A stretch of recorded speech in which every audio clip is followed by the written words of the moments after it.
Mother Shipton may have been invented by the London writer Richard Head in 1684, whose faltering writing career was saved when he began to publish these prophecies.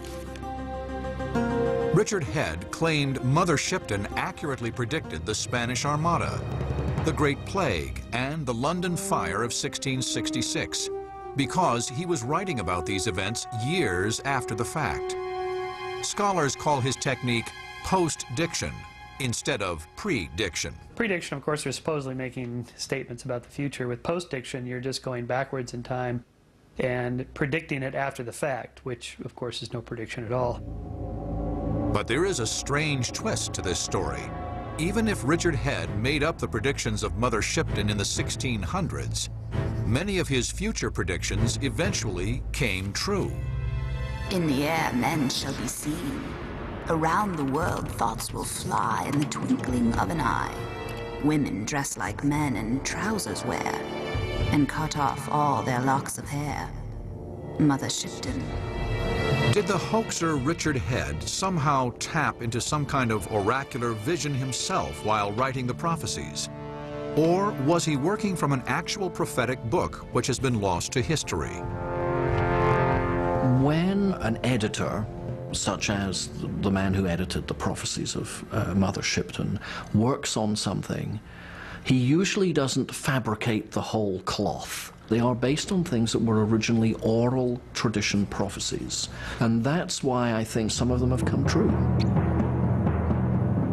In Mother Shipton's prophecies, this era of global progress will be followed by something quite different.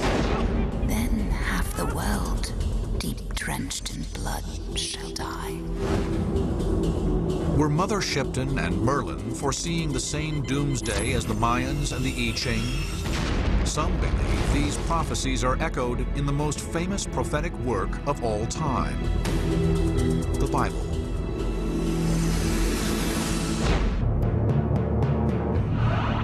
From the Mayan calendar to the wizard Merlin to predictions delivered by the internet, the year 2012 looms as a prophetic doomsday.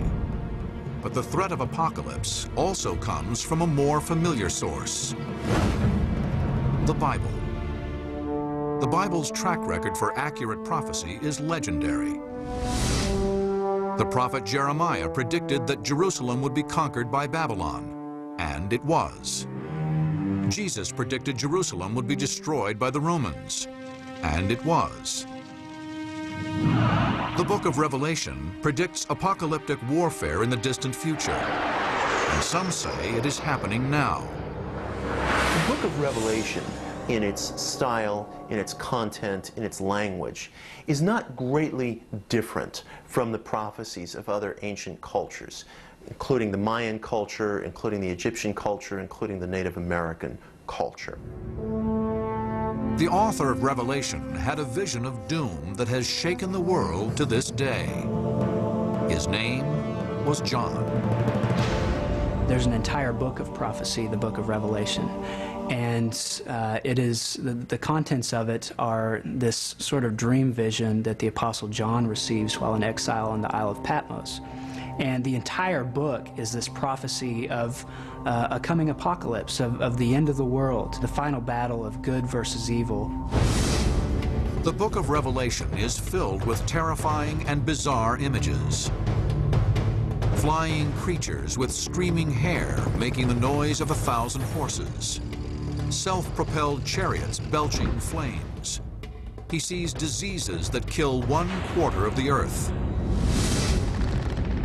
John foresees a period of global warfare centered in the Middle East. He sees the rise of a terrifying demonic world leader called the Antichrist.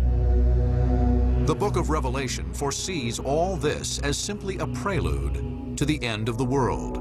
It's so very, very detailed, but it's also so strange that we feel a need to attach it to stuff that we know of. We're fascinated with the idea of apocalypse, and in Revelation we've got some sort of a blueprint for it, and so we sort of project those fears onto it and try to figure it out. We try to crack the code.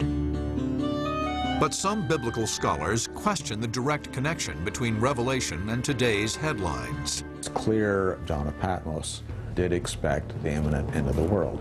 And it's been nearly 2,000 years, so I don't think he meant it for our time. I don't think he thought it was going to last that long.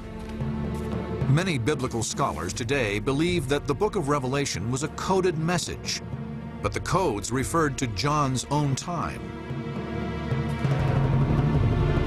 One example can be found in the ominous number 666. The book of Revelation calls the number the mark of the beast. Some have theorized that 666 is a numerological code for the Antichrist, a modern demonic world leader. We look in vain for 666 at the present day. There is no 666 at the present day. 666 was an emperor who lived a long time ago. The number 666 may actually be a reference to the Greek name for the Emperor Nero. Nero was a notorious persecutor of Christians, and the numerological equivalent of Emperor Nero's name adds up exactly to 666. The story that is told that has to do with the beast and with the mark of the beast and so on has to do not with our day, not with the future, but that story has to do with the Roman period, what is happening at that time, with the emperors at that time, with the bestiality of that time. But believers say that the descriptions in Revelation are disturbingly similar to doomsday prophecies of 2012. Armies the size of modern nation-states. Weapons unimaginable in ancient times. Deadly plagues only discovered recently. Our Bible teaches us one day it's all going to end in fire and brimstone. And so we are trained, we are taught as a culture to look for the imminent end. If John was referring to a series of catastrophes in the modern era, he was not alone. Centuries later, and on the other side of the world, Native American oracles would predict a similar countdown to doomsday. In the 1890s, a Lakota Sioux shaman named Black Elk had a series of apocalyptic dreams. Black Elk had certain visions in which he seemed to think that his people were going to kind of suffer and kind of defeat. His visions brought about an Indian movement called the Ghost Dance, a ritual that they thought would restore the Indian nation to its glory. Instead, the army mistook the sacred dance as an Indian uprising. The United States Army sent out troops to crush out the Sioux ghost dancers, precisely because they represented such a spooky threat. Black Elk prophesied